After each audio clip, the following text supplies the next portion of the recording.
हरी बोल। दोस्तों, आज मैं आप सबके लिए एक कहानी लेके आया हूँ।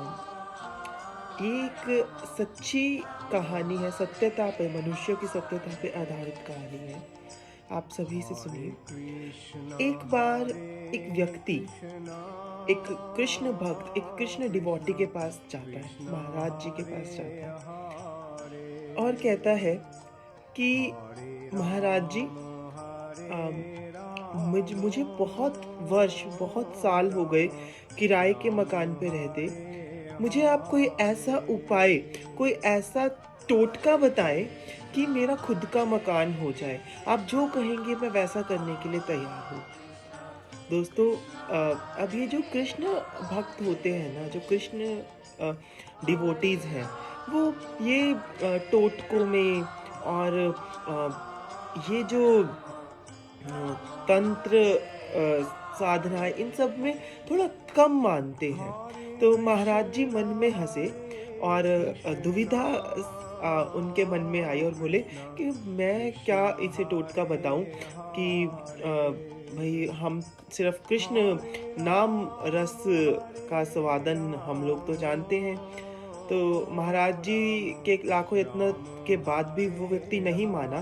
तो महाराज जी ने उसको, जैसे एक छोटे बच्चे को मनाने के लिए बोल देते हैं, वैसे ही महाराज जी ने उसको बोल दिया कि आप ऐसा कीजिए, एक मटका लीजिए, उस घड़े को आप किसी पेड़ पर तिरछा करके टाँग दीजिएगा और तिरछा करके टाँग दीजिएगा और मन में कृष्णा और राधा सिमरते रहिएगा और उस मटके को टाँग दीजिएगा किसी पेड़ पे तिरछा करके, और आप अपने घर आ जाइएगा और आपका घर बन जाएगा, आपका खुद का घर बन जाएगा। महाराज जी ने ऐसा बोला।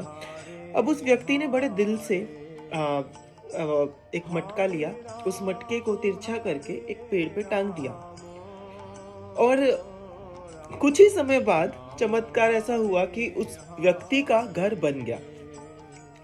अब उस व्यक्ति का घर बन गया, वो बड़ा खुश हुआ, बड़ा प्रसन्न हुआ, बहुत सारा धन लेके महाराज जी के पास गया और बोला, महाराज जी, आपकी कृपा से, आपके कथन से, आपके बताए अनुसार मेरा घर बन गया और मैं, मेरे घर वाले और मैं बहुत प्रसन्न है, ये भेंट आप स्वीकार कीजिए। और ऐसा सोचा तो महाराज जी बोले, अच्छा। महाराज जी ने फिर मन में विचार किया कि मैंने तो उसको वैसे ही बताया था, घर बना कैसे, वही क्या हुआ। तो महाराज जी ने देखा कि वो जो मटका उसने पेड़ पे टेढ़ा लगाया था, उस मटके में एक पंछी ने अपना घर बना लिया। उस पंछी ने बच्चे उस मटके में दिए और उस मटके को अपना घोंसला बना लिया। तो महाराज जी ने कहा कि ये जो तुम्हारा जो घर बना है, ये मेरी वजह से नहीं बना, ये घर तो तुम्हारा इस पंछी की दुआ से बना है। इस पंछी की दुआ तुम्हें लगी, इस पंछी को तुमने आसरा दिया, इस पंछी को तुमने घर दिया, तो इस पंछी ने तुम्हें दुआ दी और उस दुआ से, वो दुआ तुम्हें फली, वो जो उसकी जो ब्लेसिंग्स है, उसका जो आशीर्वाद है, वो तुम्हें फला और वो फलीभूत होके तुम्हें तुम्हारा घर दिलाया। तो प्रभु की कृपा से जो दुआ है, जो आशीर्वाद है, उनमें बहुत असर होता है। आप इसीलिए हमारे भारत में शायद आशीर्वाद लेने का, बड़ों के पैर छूने का या गरीबों की, दीन की सहायता करने का हमें सिखाया जाता है, ताकि कहीं न कहीं किसी न किसी की दुआएँ हम लोगों के साथ रहें और जो जीवन है वो सभी का बहुत अच्छे से प्रभु प्रेम में व्यक्त हो।